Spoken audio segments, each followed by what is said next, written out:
ஒரு மகிழ்ச்சியான செய்தி. இதயம் நலனையின் விலை லிட்டருக்கு ரூபாய் 105 குறைஞ்சிருக்கு.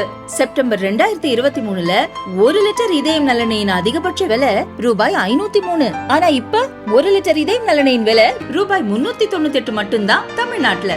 அப்ப இனிமே எல்லாரும் இதயம் நலனை வாங்கலாம் இல்ல? பேரவைத் தலைவர் அவர்களே, முதலில் எல்லோருக்கும் என்னுடைய புத்தாண்டு மற்றும் பொங்கல் வாழ்த்துக்களை நான் தெரிவித்துக் கொள்ள விரும்புகிறேன். தலைவர் கலைஞர் அவர்கள் பராசக்தி படத்துல ஒரு வசனம் எழுதியிருப்பார். இந்த நீதிமன்றம் எத்தனையோ விசித்திரமான வழக்குகளை பார்த்திருக்கிறது. அதே போல் இந்த சட்டமன்றமும் ஆளுநரை பொறுத்தவரை சில ஆண்டு காலமாக விசித்திரமான காட்சிகளைத்தான் காண்கிறது. மாண்புமிகு ஆளுநர் வருகிறார், உரையாற்ற வருகிறார், ஆனால் உரையாற்றாமலே போய்விடுகிறார். அதனாலதான் ஆளுநரின் செயல்பாடுகளை நான் சிறுபிள்ளைத்தனமானது என்று சொன்னேன்.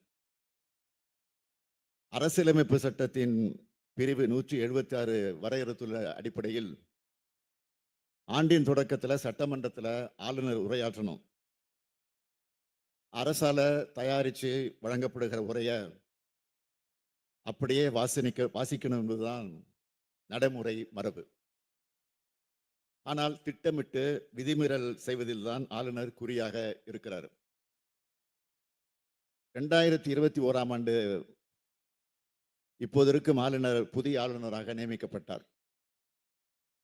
2022ஆம் ஆண்டு இதே ஆளுநர் தன்னுடைய முதல் உரையை முழுமையாக வாசித்தார், எதையும் மாத்தல. ஆனா இந்த 3 ஆண்டு காலமாக என்னென்ன அபத்தமான காரணங்களை எல்லாம் சொல்லி படிக்கிறத தவிர்த்தார்னு அவையில் இருக்கக்கூடிய எல்லோருக்கும் நன்றாக தெரியும். பேரவை தொடங்கும் போது தமிழ்த்தாய் வாழ்த்து பாடுறதும், அவை நடவடிக்கைகள் முடியும் போது நாட்டுப்பண் ஒழிக்கிறது தான் காலங்காலமா பின்பற்றக்கூடிய மரபு. இந்த விளக்கத்தை சொன்ன பிறகும் அவர் உரையாற்ற மறுக்கிறார், தவிர்க்கிறார். தமிழ்நாடு வளர்ந்து வர்றத அவரால் ஜீரணிக்க முடியலைங்கிறது தான் நான் நினைக்கிறேன். இன்றைக்கு முதலமைச்சராக இருக்கிறேன்னா சாதாரணமானவர் இருக்கலாம். ஆனால் இந்த சட்டமன்றம் 100 ஆண்டு வரலாறு கொண்ட சட்டமன்றம். கோடிக்கணக்கான மக்களின் உணர்வுகளால் உருவான சட்டமன்றம்.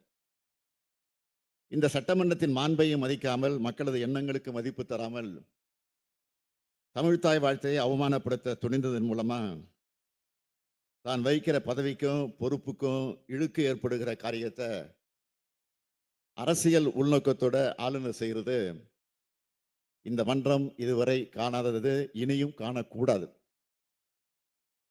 அவர் அரசியல் ரீதியா எங்களை புறக்கணிக்கிறத நாங்கள் பெருசா எடுத்துக்கிறது இல்லை.